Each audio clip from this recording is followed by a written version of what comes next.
Carnes. Europa já começa a cancelar pedidos. VBP é estimado em 683,2 bilhões de reais para 2020. Wlamir Brandalize hoje analisa os efeitos do coronavírus no mercado agropecuário.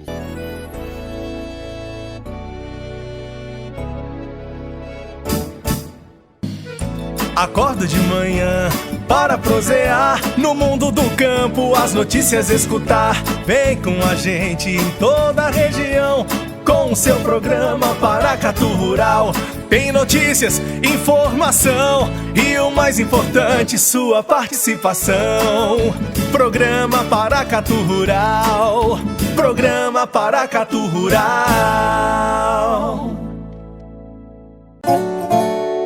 Notícias da pecuária.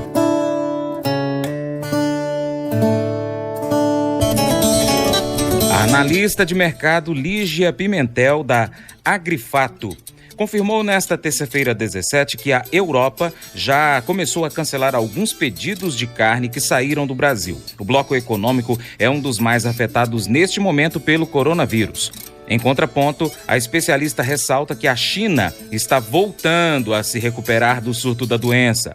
Ela projeta que, diante da doença, os frigoríficos devem mudar algumas estratégias nos canais de distribuição do mercado interno. Ela prevê que o foco passe dos restaurantes para os supermercados. Para quem está comprando bezerro caro, se a gente conseguir sair desse curtíssimo prazo, desse pânico e pensar mais no longo prazo, a oportunidade de comprar reposição melhor negociada. Disse Lígia Pimentel, que pondera que, apesar de a reposição não ser tão dinâmica quanto o mercado de balcão, o avanço do coronavírus deve acabar contagiando também esse setor da pecuária. Análise de mercado agropecuário, com Wlamir Brandalize. Diante do coronavírus, qual é o papel do produtor rural? Como estão se comportando as commodities agrícolas? Quem está levando vantagem com a pandemia? Hoje, nosso colaborador, consultor Wlamir Brandalize, inicia comentando sobre as reações do mercado agro diante do Covid-19. Olá, amigo produtor. Aqui é o Brandalize no Minuto do Produtor. E começamos o comentário de hoje do Minuto do Produtor em cima de uma avaliação sobre a pandemia do coronavírus. O quadro atual mostrado agora na Europa, América do Norte e América do Sul, mostra os governos apavorados, não sabem administrar o problema, e com isso as bolsas despencando, o dólar supervalorizado. E o que a gente está olhando aí na avaliação desses últimos dias é que a situação atual é muito parecida com o crash da Bolsa de Nova York em 29, quando despencou as commodities, despencou tudo, o dólar se valorizou e houve uma pandemia na época financeira. Agora nós estamos tendo uma pandemia com relação ao coronavírus, e ao mesmo tempo está provocando a pandemia financeira, com o governo apavorado, as empresas, o setor de serviços bastante prejudicado. Mas o fator principal é com relação à demanda. A população não para de consumir alimentos, principalmente alimentos básicos, alimentos que podem ser conservados em casa. Está tendo uma corrida para os supermercados. Isso acontece na Europa, nos Estados Unidos, na América do Sul, na Ásia ocorreu também, onde que a crise do coronavírus já está perdendo forças, principalmente na China. Não temos visto queda da demanda. Isso a gente vai ver aí na sequência nas exportações, que continuam aceleradas. E também temos que fazer uma análise que o principal importador mundial de commodities chama China. E nessa temporada toda, os chineses acabaram levando vantagem, porque a moeda local aí tem uma operação na forma de flutuante, né? O câmbio deles, o yuan, é flutuante perante ao dólar, mas ele flutua pouco. Antes da crise do coronavírus, estava na faixa de 6,90, 6,95 yuan por dólar. Agora, nesta semana, variando de 7,10 a 7,20 yuan por dólar, ou seja, uma variação de pouco mais de 2% no período, enquanto as principais commodities despencaram. A soja foi uma das que menos despencou, com 11% de queda nesse mês aí. Saiu lá da faixa 9,30, 9,40 para 8,30, 8,40 atualmente, O petróleo, que é o outro grande produto que a China importa, o maior importador mundial de petróleo chama China também. Caiu praticamente 50% nesse período em função desses dois fatores, o coronavírus e a guerra do petróleo, com o príncipe árabe lá derrubando as cotações e o petróleo saindo lá de perto de $60 o barril para menos de 30 que está essa semana, então com mais de 50% de queda. Então os chineses tiveram uma moeda desvalorizada em 2%, estão comprando a soja com 11, 12% a menos do que estava um mês atrás, o petróleo 50% a menos, trigo também 10, 12% a menos. Ou seja, as importações dos chineses estão sendo mais baratas. Então os chineses estão levando vantagens e devem seguir aquecidos aí na demanda. Dá para ver que as exportações brasileiras continuam com o pé no acelerador e a China que está puxando os maiores volumes. O relatório da semana aí da SECEX mostra que o Brasil já está com 4,3 milhões de toneladas exportadas em 2 semanas de março. E o potencial é daí para a casa das 9, talvez 10 milhões de toneladas nesse mês de março, com grande chance de ser recorde histórico de exportação no acumulado de março. A safra de soja do Brasil 2019-20 foi estimada pela AproSoja nesta terça-feira 17 em 120,6 milhões de toneladas, ante 123 milhões na previsão de fevereiro. A redução ocorre em meio a uma menor expectativa com a safra do Rio Grande do Sul, que normalmente é o terceiro produtor brasileiro, que revisada nas últimas semanas diante dos problemas com a seca, está projetada em 12,8 milhões de toneladas.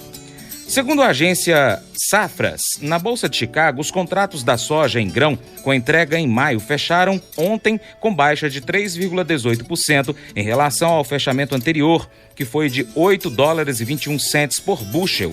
A posição julho teve cotação de 8,30 por bushel, com perda de 2,97%. De acordo com o consultor Vlamir Brandalize, a soja está em ritmo acelerado nas exportações e já é recorde histórico no primeiro trimestre de 2020. No acumulado desses primeiros 2 meses e meio de 2020, a exportação brasileira da soja já está com 10,9 milhões de toneladas e ela está bem acima do que foi o ano passado no mesmo período. E se a gente avaliar os demais anos, nós estamos com um recorde histórico de exportação no acumulado aí desse primeiro trimestre de 2020. Então, demanda não está mudando. As compras estão grandes, chineses levando muito e segue no quadro. No mercado brasileiro, os negócios já fluíram bem, já estamos com cerca de 70% da safra negociada, enquanto a colheita está na faixa de 60% a 65%. Nós temos a safra nova aí acima de 20% já negociada, também bem adiantada para o período. Provavelmente Mato Grosso já está com quase 40% dela negociada nesse momento. Então, o ritmo dos negócios fluiu bem. Com relação à soja, vai restando pouco aí para ser comercializado para frente. O que a gente alerta é que não precisa se apavorar, porque essa pandemia ela passa e quando ela voltar, a economia vai fluir rapidamente. Lembrando que nós estamos na era da telecomunicação ágil, ou seja, as notícias correm rápido. Assim que passar essa pandemia, o mercado se recupera rapidamente, principalmente de alimentos aí, que é o que vai ser o primeiro a evoluir rapidamente.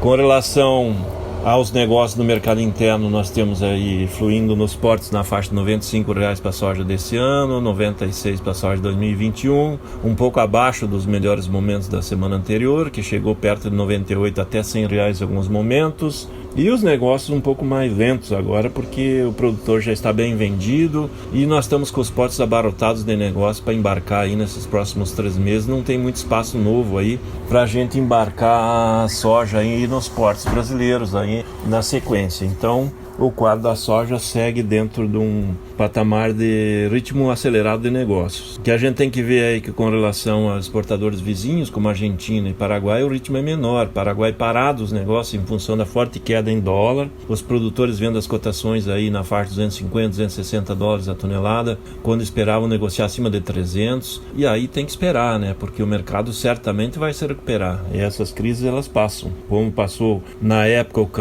a crash da Bolsa de Nova York em 29, que levou muito tempo, porque na época não tinha informática. Agora, passando a crise rapidamente, nós vamos ver o quadro se normalizar.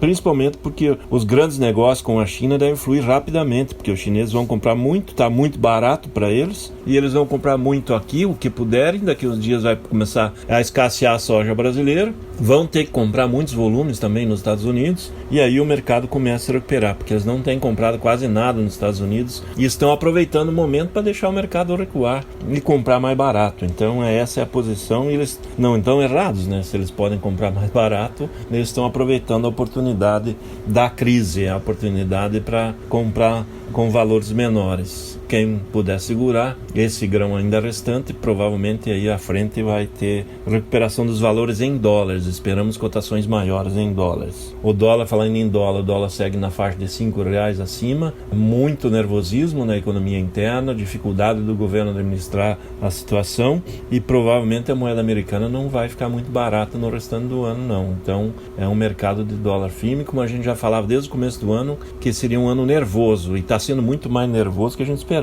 Ele está sendo apavorante para alguns, né? Então, mas é um momento de passagem, e à frente certamente o quadro se normaliza. Estamos num ano de forte demanda e não tem como mudar isso. O consumidor vai continuar consumindo. E a gente confere em instantes mercado do milho, arroz e feijão.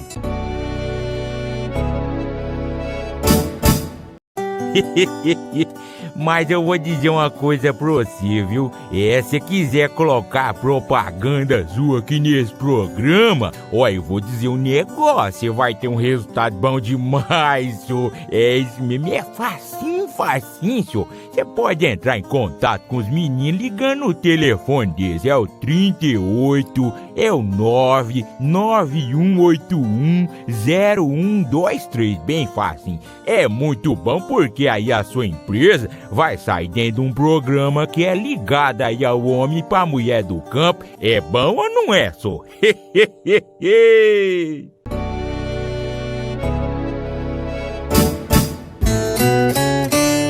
O valor bruto da produção agropecuária, VBP, de 2020 é estimado em 683,2 bilhões de reais, 8,2% acima do registrado no ano passado, com base nas projeções de fevereiro. Para as lavouras, o valor estimado é de 448,4 bilhões de reais. Para a pecuária, 234,8 bilhões. Em comparação ao ano passado, crescimento de 8,9% em lavouras e 8,2% na pecuária. As lavouras de maior crescimento são amendoim com 11,8%, cacau 6,6%, café 25,9%, laranja 9,7%, mandioca 7,8%, milho 15,2% e soja 15,5% de crescimento. Os resultados de milho e soja devem-se aos preços maiores neste ano e também às safras mais elevadas. Café teve forte recuperação. A safra do Arábica é 22,3% maior. Os preços são 10,4% superiores aos do ano passado, conforme a nota da Secretaria de Política Agrícola do MAPA. Na pecuária, carnes bovina, suína e de frango têm projeções de bons resultados neste ano. Faturamento do ovo deve apresentar alta de 4,7% em relação ao ano passado. A retração está prevista no setor do leite, 2,5%. Centro-Oeste lidera com a projeção de 31,8% do VBP total. Em seguida, Sul com 26,8%, Sudeste 25,2%, Nordeste 9,6% e Norte com 6,6%. Agora, a Brandalize fala sobre o mercado doméstico do milho, que está pagando um pouco mais ao produtor rural. Com relação ao mercado do milho, segue também internamente firme, justamente porque o dólar em alta aí, ele não deixa as cotações caírem nos portos, que estão na faixa de 43 a 45 reais. E com isso, o mercado doméstico está pagando um pouco mais, mesmo que as exportações estejam fracas, quase nada de exportações novas. Mas como os vendedores estão segurando o milho e venderam a soja, venderam bem a soja, o mercado do milho segue firme, e as indústrias de ração têm dado vantagem ao produtor a entregar o grão a fixar nos armazéns das indústrias de ração e pagando o nível de balcão aí dentro dos valores dos lotes, e com isso o mercado segue firme internamente, de 45 até mais de 50 reais, que tem girado o mercado sul e sudeste do Brasil para o milho, né? A exportação segue frágil. Na última semana apenas um navio foi embarcado com milho brasileiro, e era um navio contratado já no ano passado, não é navio de embarque de negócios curtos. Então nada de novos negócios, e atualmente está com 345 mil toneladas embarcadas em março, um número fraco, mas é típico típico já desse período, e no acumulado do ano estamos com 2.985.000 toneladas. Ou seja, estamos embarcando pouco milho da primeira safra. Nós estamos na colheita da primeira safra, aí na faixa de uns 60% dela colhida já, indo para 70%, e projeção de colher 22 a 24 milhões de toneladas, frente a 27, 28, que era a expectativa inicial. Mesmo assim, vai tendo bastante milho aí, que em anos anteriores era negociado na exportação, e nesse ano está sendo retido internamente aí para atender a demanda até a chegada da safrinha, que ainda segue em plantio, né? A safrinha segue em plantio em partes do Paraná, partes do Mato Grosso do Sul, o clima ainda não totalmente regular, as chuvas não regulares no Paraná, muitos produtores do oeste do Paraná reclamando já perdas grandes na safrinha de milho, e com isso vai dando fôlego aí para os produtores que têm milho da safra de verão, segurando e mantendo os indicativos firmes. Esse é o quadro do milho brasileiro deste momento.